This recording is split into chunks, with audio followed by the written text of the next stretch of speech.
Once again, ladies and gentlemen, reintroducing both fighters to the cage. Introducing first, fighting out of the red corner, representing Chris Reese Academy, it's Scott Penderson.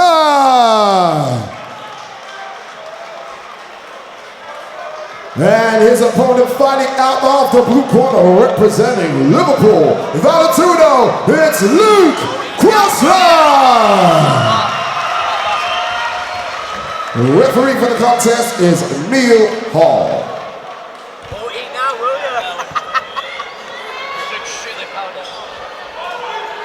Oh, I'm making you feel sick. Jamie the Haymaker, hey, here as always with ENM16 Butland. On to our next bout here.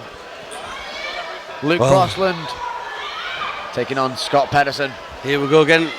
You know, you look at these guys, they're amateurs, but every single person on the Shinobi show, they're looking to go pro.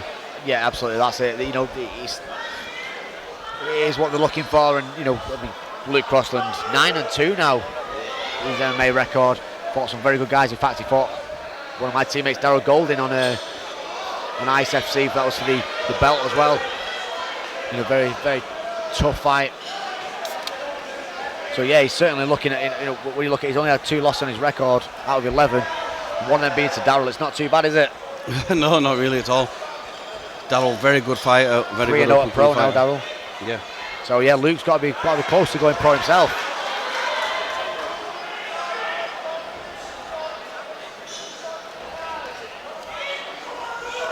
Crossland looking very cool and calm here, as he always does here, doesn't he?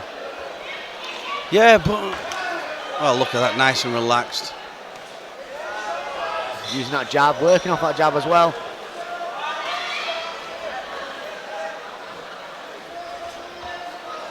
That was a nice sharp jab.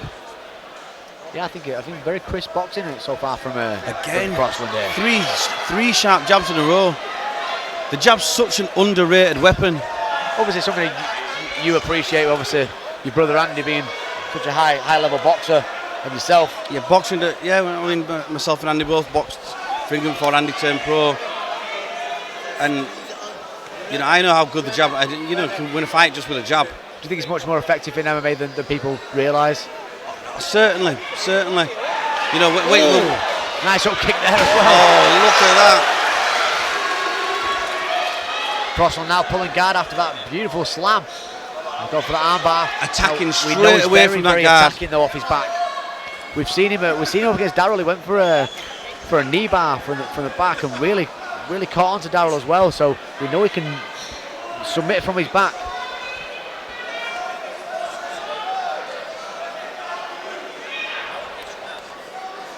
Nice shots there, sharp, very, very sharp body shots.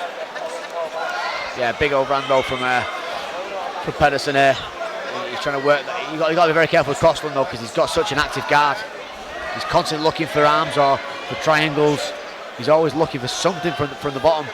There we go. See, this is how he works. But you know, when you're going to fight someone like that, you're prepared for it, and that's what you see here. You know, there's one thing. You know, Penderson's 8-2 himself. 10 fights in now. There he goes for this in the knee bar. What I was talking about before, what he went for with Daryl. So he's more than happy to go for anything from any position. And working I the still likes think down as well. It's got to be. I know. However good your ground game is, I still think you're better on top in MMA. Right, regardless, I just think you're better working your wrestling, getting on top. If you're underneath, you're going to get hit with shots, and you can't hit back with anything of any damage. I really do believe that. With 10-15 seconds to go, it's a good time to go for an last 15 seconds, you know, if your corner shouts you, last 15 seconds, go for something. A knee bar, a heel hook, things like that. Yeah, why not? Drop back, try and get the finish. But all in all, my personal opinion still is get on top, stay on top, work your wrestling, stay on top.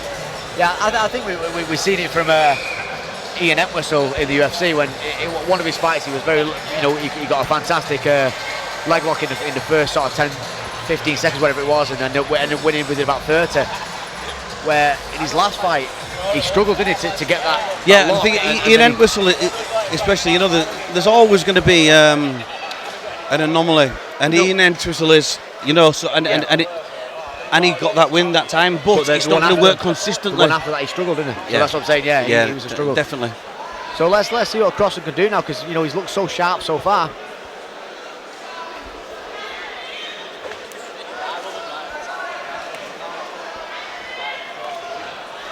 But that's taking nothing away from him. I think he's a very, very good fighter. It's really nice to watch. Sharp boxing, mixes things up well. And both these guys do. I mean, look at that. And he's only Nice a young lad as work. well, and a lot of fights, 11 fights in now for a young lad. He's great to see. Well, that's what I mean. In this cage now, we've got 2 amateur fighters with one with 11 fights, one with 10. That's why you're seeing the level of MMA that you are now. Now, back 10 years ago, you wouldn't have seen guys that have 10, 11 fights amateur, because there weren't that many amateur shows. That's why it's good to have shows like Shinobi where they mixed up the amateur, the pro, Ice, again, giving people a chance to fight evenly matched fights at that sort of level. Absolutely, and I mean, going back 5-6 years ago, the amateur scene only just sort of kicked off, didn't it? But you'd have a show with 3 or 4 amateur fights, and the rest would be pro. Maybe 15 pro fights on it. Where now it's gone the opposite way around now, hasn't it? Yeah, I mean, we were still having that sort of rubbish. I don't even know what you call it, where no headshots on the ground, and you got no headshots standing or on the ground, where you end up kneeing each other, and now I think the sport's progressing to the point where it should be. Absolutely, and and this absolutely proves it. 2 guys who could easily be fighting for the featherweight title tonight. Well, I don't think it'll be long. Looking at the 2 of them, one of these 2, the winner of these 2, probably will be fighting for that featherweight title. It's a great fight so far, though. Yeah, I mean, every time Crossland starts to land a couple of sharp shots, Penderson will come back with a combination, back up to the fence, and Penderson's doing a good job of mixing up kicks and punches. Absolutely, yeah, he is. He definitely is. I think that this round's been a lot better for Penderson, to be honest with you.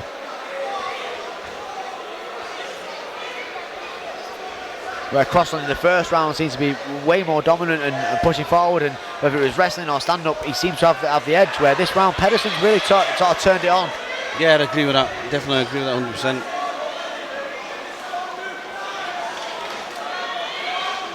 We've always got to watch for Luke Crossland. He's got very unorthodox sort of hands on him. Yeah, he's from all angles. He throws what I call the hook up. It's like a mix between a hook and an uppercut. Yeah, he I does. can't even say it sometimes.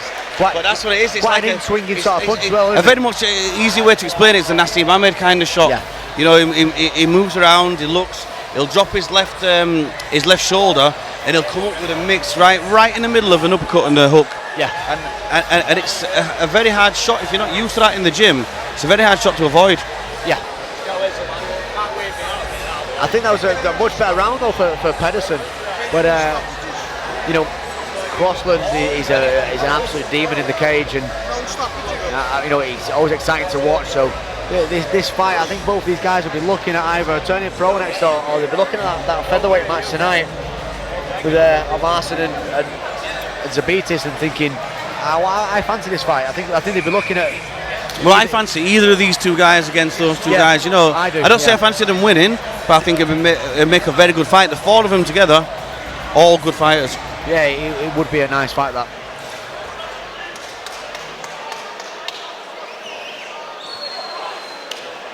So, 3rd and final round here at Shinobi FC.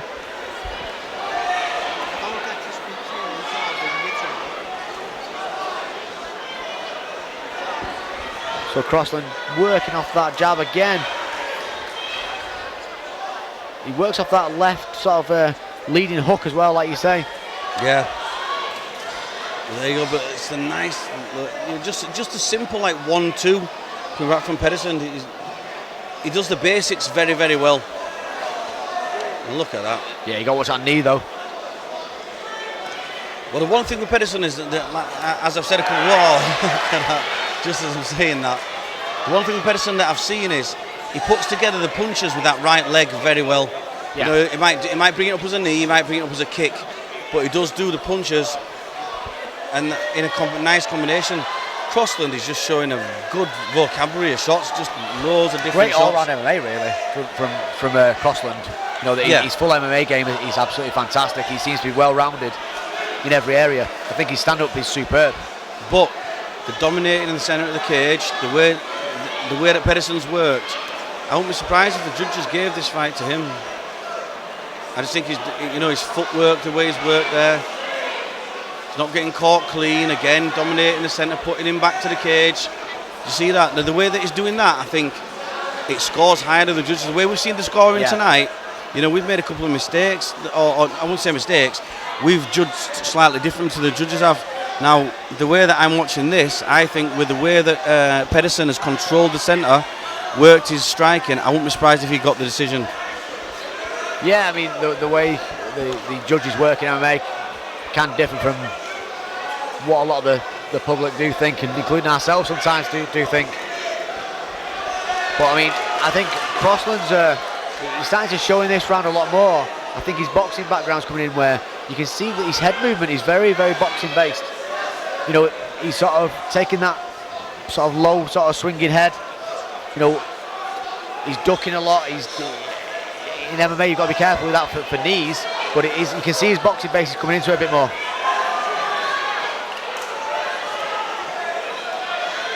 But again, he's getting caught with a couple of shots in this round. Yeah. And Penderson, very, very good. More. Like I said, Penderson's just using the basics very, very well. Jab, jab, cross, brings up the right leg with a knee or a kick. He's just doing it very, very well, and for me, he's stealing the fight. Oh, nice overhand there from Crossland. But this round is looking like a Penderson round, if I'm honest. Oh, look at that, beautiful work. Nice combination. Really, really good. He's just got his distance. Oh, but look at that. Yeah. You see Crossland come back with some shots, but very, very good fight there, Ian. Very good fight, regardless of the win. Well, there. Crossland looks like he thinks he's won it. Yeah, that again is another tough one to give it to, but I do that. I think the way Crossland started the fight unbelievably well. I think the all-round fight was good, but Penderson's last two rounds there, he switched it on, so it's a tough one. Let's see what the judges got to say to this. Yeah, I don't like to throw out predictions. I thought it was a very, very good fight by both guys. Ladies and gentlemen, the scores are in, and we have a unanimous decision. The winner, fighting out of Chris Reese Academy, Scott Penderson.